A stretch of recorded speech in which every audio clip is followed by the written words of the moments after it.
Friends, today the black flags of ISIL fly over the city of Ramadi, the capital of Iraq's Anbar province. Anbar was once a symbol of Iraqis working together with brave young Americans in uniform to defeat al-Qaeda. Today it appears to be a sad reminder of this administration's indecisive air campaign in Iraq and Syria and a broader lack of strategy to achieve its stated objective of degrading and destroying ISIL. Equally disturbing, reports indicate over 75,000 Iranian-backed Shiite militias are preparing to launch a counteroffensive in the largely Sunni province. Whatever the operational success Shia militias may have in Anbar would be far exceeded by the strategic damage caused by their violent sectarianism and the fear and suspicion it breeds among Iraqi Sunnis. Moreover, the prominent role of these militias continue to feed the perception of a Baghdad government unable or unwilling to protect Sunnis. This is devastating to the political reconciliation efforts that must be central to ensuring a united Iraq can rid itself of ISIL. Shiite militias and Iranian meddling will only foster the conditions that gave birth to ISIL in the first place. Liberating Ramadi and defeating ISIL require empowering Sunnis who want to rise up and fight ISIL themselves, including by integrating them into Iraq security forces, providing more robust American military assistance. Indeed, the Obama administration and its spokespersons has tried to save face for its failed policies by diminishing the importance of Ramadi to the campaign against ISIL and the future of Iraq. As ISIL forces captured and sacked Ramadi, the Pentagon's news page ran a story with the headline, "Strategy to Defeat ISIL is Working." Secretary John Kerry of Secretary of State said Ramadi was a mere, quote, target of opportunity. White House Press Secretary Josh Earnest said yesterday that we should not, quote, light our hair on fire every time there is a setback in the campaign against ISIL. Meanwhile, Ramadi, Iraq, and the region are on fire. How could anyone say that we shouldn't light our hair on fire when news reports clearly indicate that there are burning bodies in the streets of Ramadi, that the ISIL are going from house to house, seeking out people and executing them. Tens of thousands of people are refugees. And what does the president's spokesman say? That we shouldn't light our hair on fire every time there is a setback. The Secretary of State of the United States of America said Ramadi was a mere, quote, target of opportunity. Have we completely lost our sense of any moral caring and concern about thousands and thousands of people who are murdered, who are made refugees, who are dying as we speak? And the Secretary of State says that we should not light our hair on fire. And what does the president have to say today? The president of the United States today says, well, it's climate change that we have to worry about. I'm worried about climate change. Do we give a damn about what's happening in the streets of Ramadi and the thousands of refugees and the people and innocent men, women, and children that are dying and being executed and their bodies burned in the street? A few weeks ago, as ISIL closed in on Ramadi, the chairman of the Joint Chiefs of Staff said, the city is not symbolic in any way and is, quote, not central to the future of Iraq, the capital of the Anbar province, the place where we lost the lives of some 400 brave Americans and some 1,000 wounded in the first battle of Ramadi during the surge.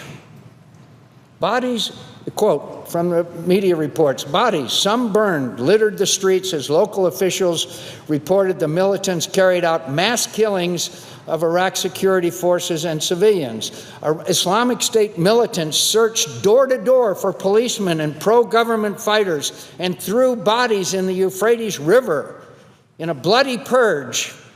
Monday, after capturing the strategic city of Ramadi, some 500 civilians and soldiers died in the extremist killing spree. They said ISIS militants were going door to door with lists of government sympathizers and were breaking into the homes of policemen and pro-government tribesmen. So the chairman of the Joint Chiefs of Staff says it's not symbolic in any way, it's not central to the future of Iraq. It was in response to those comments that Debbie Lee sent a letter to General Dempsey. Debbie's son, Mark Allen Lee, was the first Navy SEAL killed in the Iraq War. For his bravery, he was awarded the Silver Star, and his comrades renamed their base in Ramadi Camp Mark Allen Lee. Quote, I am shaking and tears are flowing down my cheeks as I watch the news and listen to the insensitive, pain-inflicting comments made by you in regards to the fall of Ramadi, Debbie wrote General Dempsey. Quote, my son and many others gave their future in Ramadi. Ramadi mattered to them. Many military analysts say that as goes Ramadi, so goes Iraq. Debbie Lee is right. Ramadi does matter. It matters to the families of 187 brave Americans who gave their lives and another 1,150 who were wounded, some of them still residing at Walter Reed Hospital, who were wounded fighting to rid Ramadi of al-Qaeda from August 2005 to March 2007. And it matters to the hundreds of thousands of Iraqis, mostly Sunnis, who called Ramadi home, who were forced to flee their homes and feel their government cannot protect them against ISIL's terror. Ramadi's fall is a significant defeat and one that should lead our nation's leaders to reconsider an indecisive policy and a total lack of strategy that has done little to roll back ISIL and has strengthened the malign sectarian influence of Iran. I'd like to go back to, by the way, yesterday, as I mentioned, Press Secretary Josh Earnest said, are we going to light our hair on fire every time there's a setback? One of the more incredible statements I've ever heard a public figure make. Well, General Dempsey's comments are equally as absurd. The New York Times said, headline was, Iraq Sunni strategy collapses in Ramadi rout. The Washington Post, fall of Ramadi reflects failure of Iraq's strategy against ISIS, analysts say. Wall Street Journal, U.S. rethinks strategy to battle Islamic State after setback in Ramadi. Associated Press, rout in Ramadi calls U.S. strategy into question. Bloomberg, Islamic State victory threatens to unravel Obama's Iraq strategy. The only problem with that statement is there is no strategy to unravel. The Daily Beast, ISIS counterpunch stuns U.S. and Iraq. According to the Associated Press, the United Nations says it's rushing aid to nearly 25,000 people fleeing Ramadi for the second time in a month. The UN reported 114,000 people fled Ramadi in April. The UN reports it has helped more than 130,000 people over the past alone. Bodies, some burned, littered the streets as local officials reported the militants carried out mass killings of Iraqi security forces and civilians. It goes on and on. I just want to, before I turn to my friend from South Carolina, I just want to point out, my friends, this did not have to happen. This is a result of a failed, feckless policy that called for, against all reason, the total and complete withdrawal from Iraq after we had won with the enormous expenditure of American blood and treasure, including 187 of them in the Battle of Ramadi. In 2011, Senator Lieberman and Graham and I argued that the complete pullout from Iraq would, quote, and I quote us, needlessly put at risk all of the hard-won gains the United States has achieved there at enormous cost in blood and treasure, and potentially be a very serious foreign policy and national security mistake for our country. We wrote a long article in the Washington Post. In October 2011, on the day President Obama announced the total withdrawal of troops from Iraq, Senator McCAIN called the decision, quote, a strategic victory for our enemies in the Middle East, especially the Iranian regime, and warned, I fear that all of the gains made possible by these brave Americans in Iraq at such grave cost are now at risk. That was in 2011. In December 2011, Senator McCAIN and Graham predicted that if Iraq slid back into sectarian violence due to the U.S. pullout, quote, the consequences will be catastrophic for the Iraqi people and U.S. interest in the Middle East and a clear victory for al-Qaeda and Iran. It goes on and on. Time after time, Senator Graham and I warned exactly what was going to happen in Iraq. It was not necessary to happen. It's because of this president's refusal to leave a force behind. And now, my friends, before I turn to my friend from South Carolina, what was said at the same time that Senator Graham and Senator Lieberman and I were warning of this catastrophe? What was said at the same time? February 2010, Vice President Biden, quote, I'm very optimistic about Iraq. I think it's going to be one of the great achievements of this administration. You're going to see a stable government in Iraq that is actually moving toward a representative government. December 2011, at a Fort Bragg event marking the end of Iraq war, President Obama said, quote, we're leaving behind a sovereign, stable, and self-reliant Iraq. This is an extraordinary achievement, nearly 9 years in the making. March 2012, this is perhaps my favorite, Tony Blinken, then National Security Advisor to the Vice President, Biden stated, quote, Iraq today, this is March 2012, Iraq today is less violent, more democratic, and more prosperous than at any time in recent history. November 2012, President Obama on the presidential campaign trail, quote, the war in Iraq is over. The war in Afghanistan is winding down. Al-Qaeda has been decimated. Osama bin Laden is dead. So we've made real progress these last 4 years. January 2014, President Obama, I guess this is my favorite. January 2014, President Obama on ISIS. This is January 2014. Quote, the analogy we use around here sometimes, and I think it is accurate, is if a JV team puts on Lakers uniform, that doesn't make them Kobe Bryant. He was talking about ISIS. The analogy we use around here sometimes, and I think it is accurate, is if a JV team puts on Lakers uniform, that doesn't make them Kobe Bryant. We are seeing a dark chapter in American history, and it's getting darker. Because in response to a slaughter in Ramadi, the answer seems to be, quote, let's not set our hair on fire by the president's statesman, that Ramadi isn't important at all for the chairman of the Joint Chiefs of Staff. This is a, quote, temporary setback. This is, according to the Secretary of State, a target of opportunity. Where is our morality? Where is our decency? Where is our concern about these thousands of people that are being slaughtered and displaced and their lives destroyed? And we shouldn't set our hair on fire? Outrageous. I asked my friend Senator Graham what we should do next. Well, we should understand that the direct threat to the homeland is growing by the day. If you want to be indifferent to what's going on in Iraq and say people are dying all over the world, that's no reason for us to care or get involved, because we can't be everywhere all the time doing everything for everybody. I would suggest to you that ISIL in Syria and Iraq represents a growing threat to our homeland, but you don't have to believe me. Ask our intelligence community. Over 10,000 foreign fighters have gone into Syria in support of ISIL.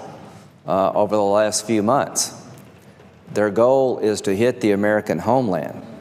So this JV team is becoming an existential threat, maybe not existential, maybe that's an overstatement, a real threat to the American homeland. Ramadi is a big victory for them. It's a recruiting tool. They've been able to take on the Iraqi army. They've been able to stand up to constant air assault by the American forces, and they're surviving and they're thriving. So if you want to stop the flow of foreign fighters into the arms of ISIL, you have to deliver stinging defeats on the battlefield. Not only are they stronger today in Syria and Iraq than they have been in quite a while, they're expanding their influence to Libya, Afghanistan, and throughout the region. All I can tell you is their agenda includes three things: the purification of their religion, which means 3-year-old little girls are executed. I just hear what I said. They executed a 3-year-old little girl. They're enslaving women by the thousands as sex slaves under some twisted version of Islam. What they're doing to people, we can't really talk about on the floor because I think it would just be beyond our ability to comprehend. The second thing they want to do is drive out all Western influence and create a caliphate where our allies have no place. The King of Jordan would be deposed. All the friends of the United States and people could live in peace with Israel, they fall. And in their place becomes the most radical Islamic regime known in the history of the world, who will destroy Israel if they can. Purify their religion, destroy Israel, and come after us. President Obama. President Bush made mistakes. He adjusted. You're not. President Bush had a defining moment in his presidency in 2006. The Iraq War was going very poorly. We had just gotten beaten on the Republican side, and the Iraq War was one of the reasons we lost at the ballot box. Could I interrupt, my friend, and point out that both of us, because of our perception that we were losing in Iraq under our Republican president, called for the resignation of the Secretary of Defense and a new strategy, because we saw with our own party in the White House that we were failing in Iraq and we could not succeed. Yes, I remember very vividly going to the White House after multiple visits to Iraq and telling President Bush, when your people tell you this is just a few dead enders and it's a result of bad reporting by our media, they're wrong. And that stuff happens. Yeah, it wasn't stuff happens, it was that we had it wrong. The strategy we had in place up to 2006 was failing. And the way you know it was failing is that you go there often enough. I remember the first trip we took in Iraq after Baghdad fell, we were in 3 SUVs, went downtown shopping, met with some leaders, and every time we went thereafter, it was always a bit worse, to the point that we were inside of a tank virtually to go outside the wire. And it was clear to anybody who was paying any attention at all in Iraq that it was not working. And I remember talking to a sergeant at one of the mess halls and asked him, "Sergeant, how's it going over here?" And he says, "Well, not very well. We just drive around getting our ass shot off." About a year later, maybe 2 years later, went back to the same unit, different sergeant, after the surge. And I asked another sergeant, "How's it going?" "Sir, we're kicking their ass." So at the bottom line here, I think Senator McCAIN and I have been more right than wrong, but we're willing to tell our own president it wasn't working. He did make mistakes. We all have. It's not about the mistakes you make, it's about how you correct your own mistakes. This president, President Obama, you're at a defining moment in your presidency. If you don't change your strategy regarding ISIL and Iraq and Syria, because it's one and the same, then this country is very likely to get attacked in another 9/11 fashion. You need to listen to the people in the intelligence community and those in the military who've been in Iraq for a very long time. You're about to make a huge mistake if you don't change your strategy. I know Americans are war weary, but let me just say this to the American people. The current strategy is going to fail, and one of the consequences of failure is the likelihood of our country or our allies getting hit and hit hard. We don't have enough American forces in Iraq to change the tide of battle. We need more American trainers, advisors, special forces units, forward air controllers to make sure the Iraqi army can win any engagement against ISIL. If we keep the configuration we have today, it's just going to result in more losses over time. Why do we need thousands of soldiers over there? To protect millions of us here. And the only reason I would ever ask any soldier to go back overseas for any purpose is if I believed it was important to protect our homeland, and I do. So this strategy that we have in place is a complete failure inside of Syria particularly, and it's not working inside of Iraq, and we're on borrowed time, Senator McCain. President Obama, you need to listen to sound military advice. You need to build up the Iraqi military by having more of us on the ground to help them and turn the tide of battle before ISIL gets even stronger and one day hit us here. If you don't adjust, the price that we're going to pay as a nation is, I believe, another attack on the homeland. So at the end of the day, you can blame Bush, you can blame Obama, you can blame me, and blame Senator McCain. We are where we are. And I am convinced if we'd left a residual force behind in Iraq, we would not be here today. President Bush, like every other leader in the world, had certain information, some of which proved to be faulty. He made his fair share of mistakes, but he adjusted. President Obama had good, sound advice in front of him to leave a residual force behind. He decided to go in a different direction. And when they tell you at the White House, well, the Iraqis didn't want us to stay, that is complete, absolute fabrication and rewriting of history. President Obama, Vice President Biden got the answer they wanted. They made a campaign promise to end the war in Iraq. They fulfilled that promise, but what they actually have done is lost the war in Iraq. And the war in Iraq and what happens in Syria is directly tied to our own national security. So I hope the President will seize this opportunity to come up with a new strategy that will protect the homeland and reset order. Radical Islam is running wild in the Mideast. And as it runs wild over there, as they rape and murder, plunder and kill and crucify, to think that those people will not eventually harm us, I think is naive. The only way we're going to stop ISIL and people like ISIL is to come up with a strategy that will allow us to win. The strategy we have in place today will ensure the existence of ISIL as far as the eye can see, the fracturing of Iraq and Syria, and one day will inevitably lead to attack on this country. All of this is preventable with a new strategy. I want to, on behalf of Senator Graham and I and many others, we have a message to Mark Allen Lee's mother, the mother of the first Navy SEAL killed in the Iraq War. And for bravery, he was awarded the Silver Star. And the 186 other mothers who lost their sons in the battle for Ramadi. I will never stop. I will never stop until we have avenged their deaths. And we will bring freedom and democracy to Iraq. But more importantly than that is the threat that this radical Islam and the Iranians pose to our nation and the young men and women who are serving in the military. As a result of this president's feckless policies, we have put the lives of the men and women who are serving in the military in much greater danger. And my highest obligation is to do everything in my power to see that this situation is reversed and they get the support and they get the equipment, and most of all, they get a policy and a strategy that will succeed and defeat ISIS and Iran in their hegemonic ambitions.